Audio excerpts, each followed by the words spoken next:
राष्ट्रीय जनता दल के वरिष्ठ नेता मोहम्मद सिद्दीक उर्फ बबलू का चुनाव आयोग पर गंभीर आरोप। भागलपुर में मतदाताओं का निष्कासन लोकतंत्र पर सीधा हमला है। जी हां दोस्तों, राष्ट्रीय जनता दल के वरिष्ठ नेता मोहम्मद सिद्दीक उर्फ बबलू ने हाल ही में प्रकाशित मतदाता सूची में भागलपुर जिले के हजारों नामों के हटाए जाने पर तीखी प्रतिक्रिया देते हुए इसे लोकतंत्र पर सीधा हमला करार दिया। उन्होंने कहा कि SIR स्पेशल इंटेंसिव रिवीजन के तहत मतदाताओं के नामों को बड़े पैमाने पर काटना एक सुनियोजित साजिश और चुनावी चोरी है, जिसका मकसद सत्ता पर कब्जा जमाना है। क्या है पूरी खबर, आइए देखते हैं हमारे संवाददाता फैजुल शेख की इस खास रिपोर्ट में। देखिए, जिसका डर था वही आज सामने आ गया। हम अपने स्टेटमेंट में बराबर इस बात को कहा करते थे कि ये जो है चुनाव आयोग के द्वारा जो पुनरीक्षण का कार्य करवाया जा रहा है, ये कहीं न कहीं सरकार की मिली भगत है, सरकार के ही प्रेशर में यह काम करवाया जा रहा है। ये बात हमने कई बार अपने बाइट में और अपने भाषण में ये रखा है। तो आज देख लीजिए कि 26 तारीख को पुनरीक्षण का कार्य था और आज जो है बॉर्डर का प्रकाशन होना था। अब बॉर्डर प्रकाशन होने के बाद आज देखिए 24 लाख भागलपुर में वोट था, भागलपुर लोकसभा में, और कटने के बाद 21 लाख कुछ वोट जो है बचा है। तो इसका मतलब है कि 2,44,000 वोट को काट दिया गया और यही मकसद था उसका। और इसमें अगर उसको देखा जाए, और अब हम अपने नजर से देखे भी हैं कि इसमें वोट जो है गरीब का, दलित का, पिछड़ा का ज़्यादातर वोट जो काटा गया है। और यही मकसद उसका था कि जो है गरीब, दलित, पिछड़ा का वोट को काट दिया जाए, क्योंकि इस बार अच्छी तरह से उसको पता था कि ये वोट अगर रहेगा तो ये वोट हमारे अगेंस्ट जाने वाला है। तो मेरी सरकार जो है ये वोट के रहने के बावजूद जो है वो हमारी सरकार नहीं बन सकती है, इसलिए इस वोट को काट दो। ये चुनाव आयोग की साजिश है और ये साजिश में पूरा जो है सरकार मिली हुई है। तो ये जो है पूरा धांधली प्रकाशित हो गया, सामने आ गया। तो मैं जो है मांग करता हूं कि ये गलत जो है, ये गलत तानाशाही, इसको बर्दाश्त जो है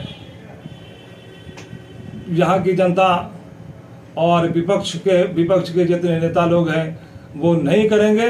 और मैं मांग ये करता हूं चुनाव आयोग से कि चुनाव आयोग, आप एक स्वतंत्र संस्था है, आप ईमानदारी के साथ काम कीजिए, लोगों के हक को मारने का काम नहीं कीजिए और इस काम को जो है जितना हो सके जल्द से रद्द कर दिया जाए।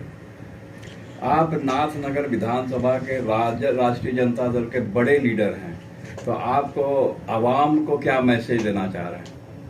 देखिए, मेरा आवाम को ये मैसेज है कि ये जो है ना, ये जो इलेक्शन को देखते हुए और 25 दिन के अंदर जो है पुनरीक्षण का कार्य जो चुनाव आयोग के द्वारा और पीछे से प्रेशर, सरकार पे जो प्रेशर है ये जो है करवा रही है, ये बिल्कुल गलत है। अगर इस तरह का अगर रद्द नहीं करता, आपको जो है आपको धरना प्रदर्शन का विरोध करना चाहिए। उसके बाद अगर सरकार नहीं मानती है तो उसका जो मकसद है कि हम जो है इलेक्शन कराने के बाद हम सत्ता मांगेंगे, तो हम एक जनता से अनुरोध करते हैं कि इसके गलत सोच को जो है, उसको जो गलत सोच को आगे नहीं बढ़ने दें, उसके मकसद को कामयाब नहीं होने दें। तेजस्वी जी ने वोट का बहिष्कार करने के लिए भी कहा, तो क्या कहेंगे? तो क्या करेगा तेजस्वी? ठीक ठाक बोल रहे हैं। अगर मान लीजिए चोरी का मकसद पहले ही बना लिया है कि हमको चोरी ही करना है, इलेक्शन का मतलब कुछ रहेगा ही नहीं, तो ठीक हमारे नेता बोलते हैं कि बहिष्कार कर दिया जाए। जब इलेक्शन निष्पक्ष होगा ही नहीं, चोरी का पूरा प्लानिंग कर लिया कि इसके जो वोट है इसको मेरे खिलाफ में जो जाने वाला वोट सब उसको काट दो, तो निश्चित रूप से जो है वो बेकार इलेक्शन का कोई मतलब नहीं रहा। अभी कुछ दिन पहले ही लोकसभा इलेक्शन हुआ, उसी वोटर आईडी पे हुआ है, तो क्या ये फर्जी था या जा करके? अब चुनाव आयोग को खुद न समझना चाहिए कि अभी जो है 2024 में इलेक्शन जो हुआ उससे पूरा कैबिनेट, पूरा प्रधानमंत्री, पूरा देश का प्रधानमंत्री बन गया और उसी वोट वो इस बार वोटर लिस्ट पर न करा करके अब 25 दिन के पुनरीक्षण कराने क्या काम था? अगर 2003 में देखिए, 2003 में जो पुनरीक्षण का काम हुआ था उसमें 3 साल लगा था, और 25 दिन के अंदर जो है कैसे पुनरीक्षण का काम होगा। और अभी जो है इसका मकसद था कि जैसे विदेश में, बिहार का आदमी विदेश में रहता है ना जी, दिल्ली बम्बई में रहता है, अभी आप जाइए ट्रेन का टिकट कटाने के लिए 2 महीना 3 महीना का टिकट आपको मिलेगा ही, रिजर्वेशन मिलेगा, कैसे आएगा वहाँ। वैसे सब यही मकसद को लेकर के जो है इतना जल्दी किया गया कि वो लोग आ नहीं सकेगा, और जो है इसके वोट को काट दिया जाएगा। आधा बिहार बाढ़ से ग्रसित है, तो उसमें भी कैसा होगा? पूर्ण जो वेरिफिकेशन है कैसे होगा? वेरिफिकेशन हो नहीं पाएगा।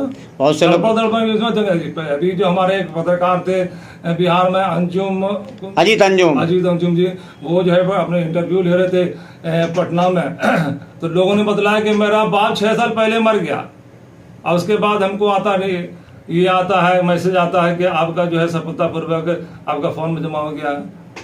वो फॉर्म भरा नहीं और उसका मैसेज आता है कि फॉर्म भर गया, मतलब अपने मन के जैसे तैसे जो है उस फॉर्म को फिलअप कर दिया गया। नाथनगर विधानसभा एक महत्वपूर्ण विधानसभा है, बिहार में एक हॉट सीट भी माना जा रहा है अभी चुनाव में, और कुछ जो विकास होना चाहिए जैसे कि और शिक्षा क्षेत्र में, उसमें क्या तो बदलाव होना चाहिए नाथनगर के विकास के लिए, अगर आप उम्मीदवार हैं? देखिए, शिक्षा हर इंसान चाहता है, ये हर इंसान चाहता है कि दुनिया के जो सबसे ऊंची वाली मंजिल जो है कामयाबी की, वहाँ हम लोग पहुँचे हैं, और उसके लिए जो है उसके लिए शिक्षा बहुत जरूरी है।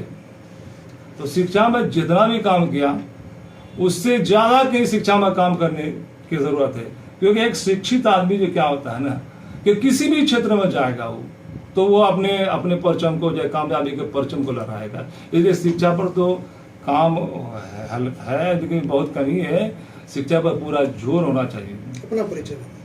मेरा नाम मोहम्मद सिद्दीक है और हम राष्ट्रीय जनता दल के वरिष्ठ जिला उपाध्यक्ष हैं। और